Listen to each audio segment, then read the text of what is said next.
할렐루야. 새벽이 밝아왔습니다. 오늘 새벽 기도 시간도 어제 이어서 마태복음 강해 설교로 12장 39절 말씀부터 드리겠습니다. 예수께서 대답하여 가라사대 악하고 음란한 세대가 표적을 구하나 선지자 요나의 표적밖에는 보일 표적이 없느니라. 여기에서 악하고 음란한이라는 말씀은 결국 한마디로 말해서 못 믿는 사람에게 표적이 필요하다는 것을 말씀해 주는 것입니다. 대개 어떤 사람이 잘 못 믿느냐 하면 그 사람 자기가 악하면 남의 말을 잘 안 믿는 것입니다. 무슨 말을 들으면 저게 거짓말이지. 이것은 왜 그러냐 하면 자기 자신이 늘 그렇게 거짓말을 하는 사람이다 보니까 남도 무슨 말을 하면은 거짓말이지 참말이 아닐 거다. 이렇게 보는 것입니다. 그러므로 누가 자꾸 남을 의심하면 그 사람이 남을 많이 속인 그런 전과가 많은 사람으로 알면 틀림없습니다. 자꾸만 남을 의심하는 사람은 자기가 남을 많이 속여본 경험이 있기 때문에 의심할 수밖에 없는 그것이 문제가 되는 것입니다. 그래서 요사이에 가정 파탄에 문제가 되고 있는 의처증이나 의구증이나 하는 그것도 그 심리를 연구해 보면 대개가 다 자신이 과거에 부정했던 사람이 대부분 그런 증세가 되기가 제일 쉽다고 합니다. 왜냐하면 자신이 그런 경험을 했기 때문에 상대방 역시도 그렇지 않겠나 하고 그 방면에만 계속 집착해서 생각하다 보니까 그만 싹 정신이 돌아버리는 것입니다. 그러니까 사람이라는 건 대개 자기를 표준으로 놓고 보게 되면 항상 이렇게 되는 거예요. 그래서 예수님께서 말씀하신 악하고 음란한 세대라고 하는 말씀이 원래 그 표적이라는 자체가 비정상적인 것으로서 잘 안 믿는 자에게 필요한 것입니다. 우리가 이것을 바로 알아야 되는 게 안 믿으니까 표적이라도 보고 믿으라 깨어지라는 것입니다. 그러니까 참으로 순수하게 정상적으로 잘 믿는 자에게는 이런 표적이 필요 없이 오직 말씀이면 족합니다. 그런데도 불구하고 우리는 무슨 이적이 나타나면 굉장한 것으로 알고 또한 그런 이적을 체험한 사람은 무슨 특별한 자격이라도 있는 그런 사람으로 인정을 해 줍니다. 요사이의 말세가 돼서 그런지는 몰라도 무엇을 봤다는 그런 말을 하는 사람이 얼마나 많은지 소련 상공에 손가락이 나타나서 글자를 썼다고 해서 그 글자를 읽어봤는데 별것도 아닌 것을 가지고 소란을 피우는데 그것은 성경에 있는 것도 아닌데 뭘 그리도 대단하게 여기는지 모르겠어요. 또 누가 죽어서 천당을 가보니까 유명한 누구의 이름이 없더라고 엉뚱한 소리를 하고 다니는데 그런 말을 듣고는 그 사람에게 물어보려 다니는 그런 짓을 하지 마십시오. 만약에 하나님께서 정말 그 사람에게 보여주셨다면 그것은 그 사람에게 필요하기 때문에 보여주신 거예요. 그 사람은 그만큼 불신적이니까 하나님께서 보여주신 것이지 다른 사람에게 돌아다니면서 그런 말을 하라고 보여준 것은 아닙니다. 어떤 신비적인 체험을 누가 했다고 할 때 그것을 듣고는 부러운 양으로 얼마나 좋을까 하는 그런 생각을 하지 마십시오. 그런 신비적인 체험을 만약에 하나님께서 보여주신 것이라면 그것은 그 사람에게만 필요하고 다른 사람에게는 스탠다드, 표준인 성경에 기록된 것만 필요하기 때문에 그 사람의 체험은 나와는 무관한 것입니다. 그러니까 성경에도 없는 이상한 것을 하나 봤다고 하는 것은 대개가 뭐냐 하면 그 사람이 완악하기 때문에 딱 깨뜨리는 의미에서 보여주는 그런 경우가 많이 있습니다. 여기 예수님께서 하신 말씀이 바로 그 말씀입니다. 악하고 음란한 세대가 표적을 보나 이렇게 책망을 하고 있지 않습니까? 이 말씀은 너희들이 하나님께서 보여주신 표적만으로도 충분하고 하나님께서 주신 말씀으로도 충분한데 왜 자꾸만 표적을 보여달라고 하느냐? 그러니까 너희들이 얼마나 악하냐? 그래서 예수님께서 말씀하시기를 선지자 요나의 표적밖에는 보일 표적이 없느니라고 잘라서 말씀하셨어요. 여기서 예수님께서 말씀하신 최고의 표적이 바로 요나의 표적이라는 것입니다. 요나의 표적이 무엇인가 하면 예수님께서 십자가에 돌아가시고 3일 만에 살아나신 이 사실인 것입니다.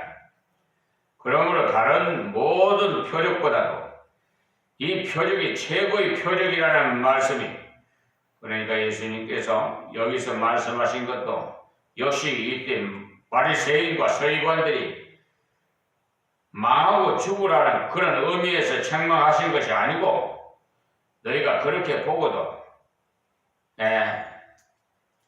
마지막 표적이 남아있는데 내가 죽었다가 3일 만에 다시 살아난 그 표적이라도 보고 믿어라.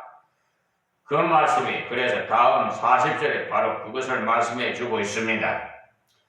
40절 말씀에 요나가 밤낮 사흘 큰 물고기 뱃속에 있었던 것 같이 인자도 밤낮 사흘을 땅속에 있으리라.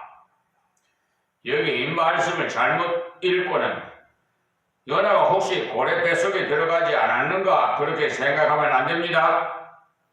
성경에는 고래 뱃속이라는 말이 없을 뿐만 아니라 고래라는 말도 없어요. 여기에 보면 분명히 큰 물고기라고 기록해 놓았는데도 불구하고 어떤 사람은 이것을 자기 상상력을 동원해가지고 고래라고 생각하고는 자기가 고래의 입을 연구해 보니까 고래 입의 그 구조가 아무래도 사람을 삼킬 수가 없도록 되어 있는 것을 보면 고래가 요나를 삼켰다고 기록한 성경은 틀렸다고 그런 소리를 하는 사람이 있어요. 여기 성경 어디에 고래라는 기록이 있길래 그런 말을 하는지 모르겠습니다. 그래서 성경을 좀 믿겠다고 말하는 사람에 대해서 무디 선생님은 말씀하시기를 왜 그것을 못 믿느냐? 나는 고기가 사람을 삼켰다고 해도 믿겠다. 또 사람이 고기를 삼켰다고 해도 믿겠다. 하나님께서 하시면 왜 못 하시겠는가? 그러니까 우리가 성경 맨 앞에 나오는 태초에 하나님이 천지를 창조하시리라는 창세기 1장 1절 말씀 이 한마디만을 못 믿기 때문에 모든 것이 다 문제가 되는 거예요. 가장 핵심적인 이 창세기 1장 1절의 이 말씀만 똑바로 믿어도 성경 66권을 다 믿는 것이 우리가 진정 하나님께서 천지를 창조하셨다고 믿는다면 다른 것 못 믿을 이유가 없잖아요. 그러니 여기 보면 요나는 요나 자신이 표적이 된 것을 알 수가 있어요. 왜 그런가 하면 요나는 지독하게 하나님 말씀을 믿지 않고 대적했기 때문에 하나님께서 그러면 네가 네 자신이 표적에 대해서 버리라 그리고 하신 것입니다. 요나가 왜 하나님 말씀에 순종하지 못하고 거역했느냐 하면 요나는 생각하기를 니느웨의 그 악한 인간들에게 전도를 하면 믿겠나? 하나님께서는 가라고 하시지만 내가 갔다가는 맞아 죽을 것이다. 그럴 때 하나님께서 아니다 요나 네가 죽으면 그 사람도 회개하니까 괜찮다. 그러니까 요나가 죽어야 된다는 말입니다. 자기에게 요나가 죽을 것입니다. 그러니까 요나가 죽은 것이에요. 자기가 죽은 겁니다. 하나님의 말씀을 의지하고 자기가 죽어버린 것입니다. 그리고 난 다음에 니느웨를 가보니까 어떤 상황이 벌어졌느냐 하면 그냥 전하니까 막 회개하는 놀라운 일이 일어나는 거죠. 실제로 요나가 간절한 마음으로 전한 것 같지는 않는데 나중에 이 니느웨인들이 요나의 증거를 듣고는 막상 회개하는 그런 역사가 나타나자 요나는 신경질적인 반응으로 하나님께 보십시오. 하나님, 이 니느웨 인간들이 이렇게 회개하고 하나님 앞에서 살게 될까봐 제가 여기 오지 않으려고 했지요. 이렇게 적국 아수르의 니느웨가 회개한 사실은 요나의 심기를 불편하게 만들었던 것입니다. 이런 것을 볼 때 그때 요나가 니느웨 거리를 지나가면서 무엇이라고 했겠어요? 요나는 사실 내가 여기에 오지 않으려고 하다가 물고기 뱃속에서 들어갔다가 사흘 만에 나오게 됐다.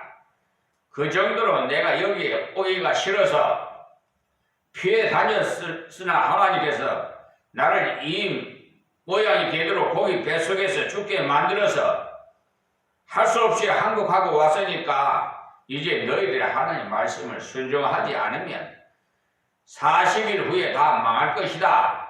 그랬더니 짐승까지도 베옷을 해입히고 회개하는 굉장한 역사가 일어났어요. 그러니까 이것을 볼 때 하나님께서 그렇게 니느웨 사람들에 대해 심한 피해의식을 갖고 있음으로써 가기를 꺼려했던 그 요나에게 표적을 주신 것도 역시 요나의 불신과 요나의 악함을 깨뜨리기 위해서 요나 자신에게 표적을 주신 것입니다. 요나가 악하기도 참 악했던 게 왜냐 하니까 니느웨 거민들이 사는 그 도성에 언제 불이 떨어져서 망하는가 보기 위해서 전망이 좋은 산에 올라가서 기다리고 있었는데 아무리 기다려도 자기 기대대로 하늘에서 불이 안 떨어지는 것이지요.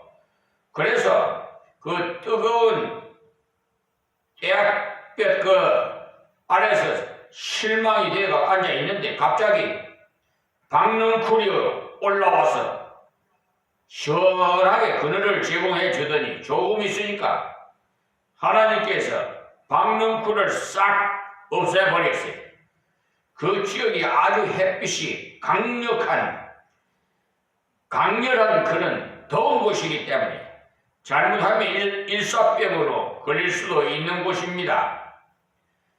그만큼 박능쿨이 사라지자 화가 나서 투덜거리는데 하나님께서 야 네가 심지도 아니하고 물도 주지도 않았는데 네가 왜 박능쿨이 마른 데 대해서 그렇게 성을 내느냐고 말씀하시는데 그래도 그는 마지막까지 원망을 철회하지 않고 자기는 죽기까지 그런 말을 할 수 있다고 하나님께 대들었어요. 이것이 요나라고 하는 인간의 진 면목인 것입니다. 이렇게 인간은 조금만 좋으면 만족해 하다가 상황이 좀 악화되면 금방 원망과 불평을 해버리는 것이 우리 인간이에요. 그렇기 때문에 우리가 감사한 것입니다. 왜냐하면 요나와 같이 부족한 사람도 하나님께서 안 버리시고 살려주셔서 거기다가 쓰임받기까지 하는 것을 보면 우리 같은 사람도 역시 쓰실 수가 있으신 분이 하나님이시라는 그 사실을 알고 감사하게 되는 것입니다. 하나님께서 요나가 특별히 하나님 말씀에 대해서 여지없이 싹 듣고 싹 하는 그런 탁월한 순종의 사람이었기 때문에 그를 쓰셨다고 한다면 우리 같은 체질적으로 순종을 즐겨하지 않는 사람은 아예 하나님께 쓰임받기를 포기하고 전부 집에 돌아가야 하는 것입니다. 여기서 우리는 요나의 표적을 그냥 하나의 예수님께서 이 땅 위에서 죽으시고 사흘 만에 살아나신 그리스도의 죽음과 부활에만 관련된 것으로 볼 것이 아니라 하나님께서 요나가 왜 그러한 표적이 되게 하셨나 하는 거기에 초점을 맞추어 봐야 합니다. 그러니까 하나님께서 그렇게 불신하고 대적하는 요나에게 네가 죽어라. 그래도 나는 너를 살릴 수가 있다. 그와 같이 니느웨도 저렇게 악하지만은 내가 얼마든지 새롭게 할 수 있다는 그런 것을 가르쳐 주신 말씀이 여기에 표적을 요구하는 바리새인들과 서기관들을 향해서 예수님께서 일깨워 주시기를 표적이라는 말씀으로 믿지 않는 굳어진 심령에 비상수단으로서 경고적으로 주시는 것임을 말씀해 주셨습니다. 그리고 표적 중에 최고의 표적이 바로 요나의 표적인 그리스도의 죽음과 부활의 표적이 있을 것을 거기에서 말씀해 주신 거죠. 예수님께서 당신의 십자가의 죽으심과 부활하심을 처음부터 말씀하신 거지. 요한복음 2장에서 예수님께서 예루살렘 성전을 깨끗게 하시면서 그리스도의 권위를 묻는 자들에게 이것을 말씀해 주셨는데 거기에 보면 너희가 이 성전을 헐라 내가 사흘 동안에 일으키리라 요한복음 2장 19절에 말씀하시니까 이 사람들이 그 말을 듣고는 놀라서 하는 말이 이 성전은 46년 동안에 지었건을 네가 3일 동안에 일으키겠느냐 요한복음 2장 20절에 이렇게 말할 때 예수님께서 성전된 자기 육체를 가르쳐 말씀하는 것이라고 요한복음 2장 21절에 이렇게 예수님께서 자기가 죽었다가 사흘 만에 다시 살아날 것을 일찍부터 희미하게 보여주셨던 것입니다. 그러면서 점점 더 밝게 보여주시는데 나중에는 예수님께서 자기 제자에게 아주 직설적으로 그것에 관해서 직접 언급해 주셨어요. 이렇게 점점 더 밝아지는 계시의 성격을 가르쳐서 계시의 진정성이라고 말하는 것입니다. 다음 41절 말씀이에요. 심판 때에 니느웨 사람들이 일어나 이 세대 사람을 정죄하리니 이는 그들이 요나의 전도를 듣고 회개하였음이니라 하였음이니와 요나보다 더 큰 이가 여기 있으며라고 했어요. 그러니까 요나가 물고기 뱃속에 들어갔다가 3일 만에 나온 사실에 대해서 직접 눈으로 보지 못한 이방 니느웨 사람들 얼마든지 요나에게 네가 물고기 속에 들어갔다가 나온 줄을 우리가 어떻게 알 수 있느냐 이렇게 말할 수가 있는 것입니다. 자기들이 보지 않았으니까. 우리 인간들은 그렇잖아요. 꼭 봐야 눈으로 봐야 믿으려고 하잖아요. 그러니까 예수님께서 귀신 들린 자를 온전히 낫게 하시는 것은 현장에서 직접 보고도 안 믿는 사람들이 있는데 하물며 요나가 자신이 하나님 말씀을 거역하고 가다가 물고기 뱃속에 사흘 동안 들어갔다가 이제 회개하고 하나님께서 가라고 하셔서 너희들에게 왔다는 이 말을 한 사람도 보지 못한 상태에서 누가 그의 말을 믿겠습니까? 그런데도 니느웨 사람들은 단순히 요나의 전하는 말만으로도 그것을 듣고는 전 도성이 회개했던 것입니다. 그러니까 여기서 니느웨 사람들이 일어나 이 세대 사람을 정죄하리니라는 말씀은 니느웨 사람은 하나님을 믿지 않은 이방인이고 하나님도 모르고 구약도 모르는 그런 사람들인데도 그들은 요나가 가서 경고했을 때 회개했다는 말씀이 그런데 여기에 이 사람들은 구약도 알고 있으면 또한 이적도 보고 말씀도 들었는데도 회개하지 않으니까 하나님 앞에서는 더 큰 책임이 있다는 말씀이 우리가 많은 설교를 들었고 많은 말씀을 배웠어요. 그렇기 때문에 하나님 앞에서는 그만큼 우리가 더 큰 책임이 있다는 것을 아시기 바랍니다. 그러니 요나의 표적을 보고도 니느웨 사람들 회개했으나 당시 교만한 유대 지도자들이 요나보다 더 크니 곧 예수님께서 오셔서 증거해도 믿지 않음으로써 그들은 스스로가 심판을 자처하는 그런 결과를 가져올 것을 예수님께서 경고하셨어요. 예수님께서 그렇게까지 줄기차게 깨닫도록 증거하시고 그리고 말씀에도 오묘함이 있었었고 또한 이적에도 놀라움이 있었으나 순수하지 못한 사람들은 그것을 받을 수가 없었던 것입니다.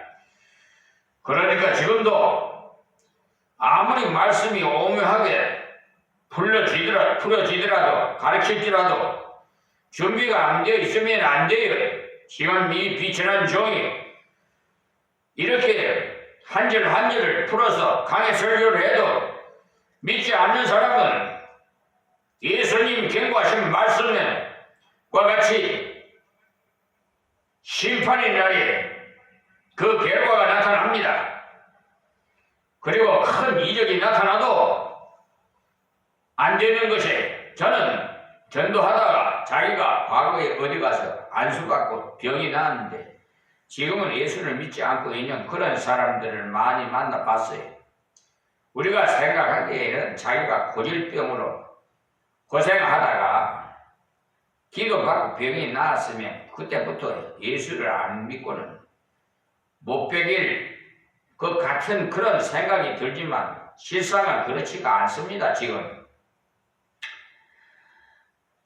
죽을 병이 들었어요. 한강 성심병원에서 직접 저희 마지막 동생인 34살 됐던 당시 완전히 그냥 중환자실에 가보니까 복수가 차가지고 그냥 황달에서 극달로 변해서 주치의사가 형제들 다 모이라 그러더니 그것도 하나님 역사지요. 아니 왜 형제간들이 다 모이라 하겠습니까? 그 형제간들이요 지금 다 예수를 제대로 믿지 않기 때문에 그래요. 다 모이라 그러더니 다 예수씨까지 다 모이라. 하여튼 그 자리에서 주치의사가 그래요. 의술로는 고칠 수 없으니까 퇴원시키라 그랬어요.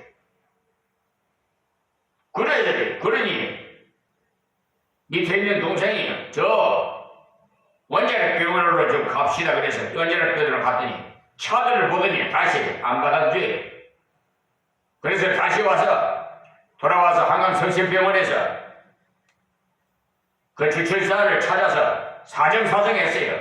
중환자실 말고 일반 병실에서 일주일만 좀 입원시켜달라고 간청을 했더니 들어주셔서 일반 병실에다가 입원시켜놓고 저는 와서 그냥 간절히 기도하고 그 복수찬 그 중환자실에 있을 때 손을 넘고 너는 이것으로서는 고칠 수가 없단다. 그러니 이제 예수님이 고칠 수밖에 없어. 그러니까 이 형이 기도하면 너는 아멘 해. 아멘은 믿습니다. 동의합니다라는 뜻이야. 그래서 기도를 하고 아멘 하더라고요. 그런데 달굴동 같은 눈물을 뚝뚝 흘리더니 어쨌든 지금도 살아있지만은 이걸 갖다 배웅망덕이라고 하나요? 어쩔 때 되면 팔지 한 번을 찾아오질 않아요. 그러니 예수를 믿는지 안 믿는지 확인을 할 수가 없어요. 연락처도 끊어버리고. 그런데 뭐 더 이상 말할 거 있습니까? 사람은 조성으로 변해요.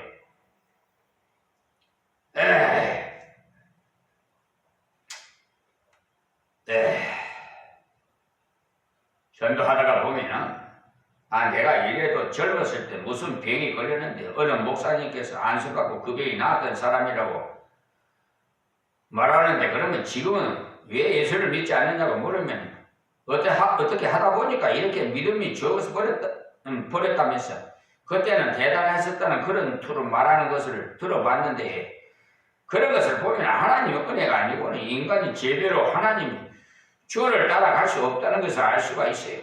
그래서 새 찬송가 그 504장에 있는 대로 당한 그 고생을 볼 때 주의 예정함 알리라. 이것이 무슨 말인고 하면 내가 이렇게 많은 고생을 하는 중에도 예수를 끝까지 믿는 것을 보니까 주님께서 예정하신 것이 틀림이 없다는 거예요. 안 그러면 내가 지금까지 어떻게 예수를 믿을 수가 있겠는가? 그러니까 진작 포기하고 다 버렸을 것이라는 거예요. 그렇습니다. 제가 아무리 생각해봐도 지금까지 예수를 믿고 지금까지 믿음을 지키고 지금까지 주님을 따를 수가 있었다는 그 자체만 봐도 주님이 선택하신 것이 틀림없는 게 자신의 노력이나 자신의 능력으로는 전혀 안 된다는 말입니다. 여기 이 사람들이 이렇게 좋은 것을 보고도 이렇게 좋은 말씀을 듣고 이적을 보고도 믿지 않고 있으니 말입니다. 42절 말씀입니다. 심판 때에 남방 여왕이 일어나 이 세대 사람을 정죄하리니 이는 그가 솔로몬의 지혜로운 말을 들으려고 땅 끝에서 왔음이오니와 솔로몬보다 더 큰 이가 여기 있느니라. 여기에 남방 여왕은 스바 여왕을 가리키는 것으로서 그 당시에 스바 여왕이 솔로몬 왕이 지혜가 많다고 소문을 듣고는 멀리서 와서 솔로몬의 그 지혜를 배워서 간 일이 있었던 것입니다. 이러한 기상 10장을 보세요. 그러니까 결국은 솔로몬의 지혜가 무엇이었냐 하면 바로 여호와를 경외하는 것이 지식의 근본이거늘.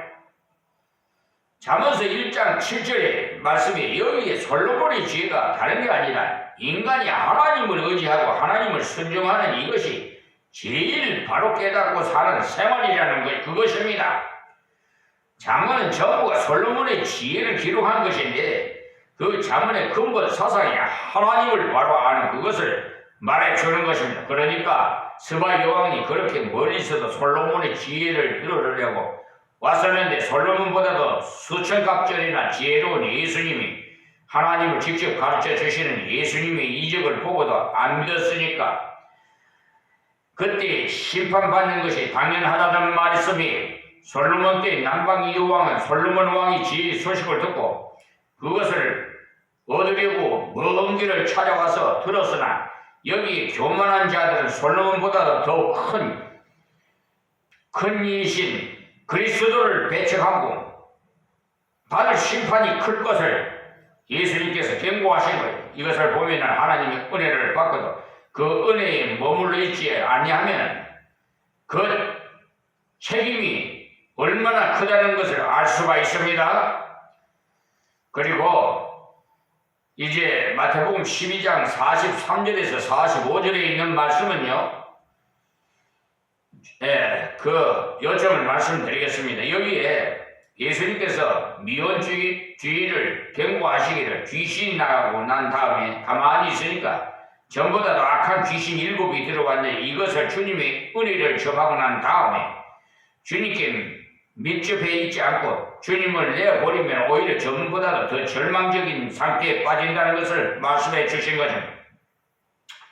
앞에서 예수님께서 나와 함께 아니하는 자는 나를 반대하는 자요 나와 함께 모으지 아니하는 자는 해치는 자니라고 해서 즉 적극적으로 주를 따르고 순종하지 않는 사람은 주를 대적하는 자라는 말씀이 그러므로 미온주의 즉 중립은 안 된다는 말이에요. 뭐 예수도 믿고 부처도 믿고 이따위 식으로 하는 것은 우리 바로 밑에 동생이 그런 말 하더라고요. 그래서 내가 참 어처구니가 없어서 아니 그러니까 내 아내가 나도 사랑하고 나도 남자도 사랑하고 그러면 남편이 기분이 좋아요? 나빠요? 하나님은 질투의 하나님이에요. 복을 받으려면 똑바로 가르쳐주면 똑바로 믿어야지. 엇발 나가지고 말이야. 뭐 예수 믿고 뭐 부처 믿고 에휴 참 그거는 완전히 심판날에 회개하지 않으면은 저 유황불이 죽지도 않는 거들 굳어지도 죽지도 않은 유황불 지옥에 들어가는 거예요. 그렇게 그렇지 않으려면 회개해야 돼요. 그러니까 주님을 의지하고 주님 말씀을 순종하고 걸어가는 것 외에는 다른 것은 없습니다. 주님께 의지하고 주님께 말씀을 순종하고 걸어가지 아니하는 그 위에 걸으면 다 주님을 대적하고 가는 길이고 그 중간은 절대 없다는 말씀이에요. 그러니까 어떤 사람이 말하는 나는 예수라는 분이 굉장히 위대하신 분인 줄 잘 알고 있지만은 그러나 예수를 믿지는 않습니다 라고 말하는 그것은 거짓말이에요.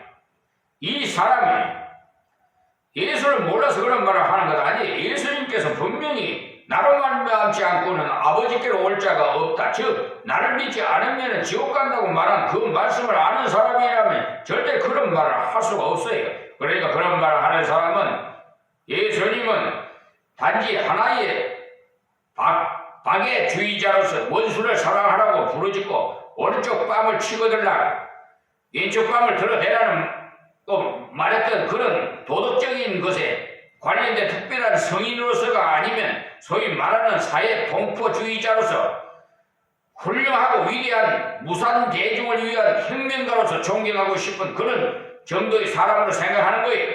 그러니까 예수님이 가장 중요한 키포인트인 나로 말미암지 않고는 아버지께 올 자가 없느니라. 요한복음 14장 6절 말씀 즉 나를 믿으라. 믿지 않으면 너는 멸망이다. 이 말씀을 알았다고 하면 주님을 존경하지 않는다 할 것입니다. 예수님의 말씀이 그분이 참으로 하나님의 아들이 아니라면 정신이 약간 이상한 있는 사람이 아닌 다음에는 그런 말을 절대 하지 않아요. 그러니까 예수를 바로 몰라서 그런 말을 하는 거예요. 그러니까 신앙에 있어서는 결코 중간은 없고 그리고 있을 수도 없습니다. 오늘은 여기서 말씀드리겠습니다. 하나님 감사하고 고맙습니다.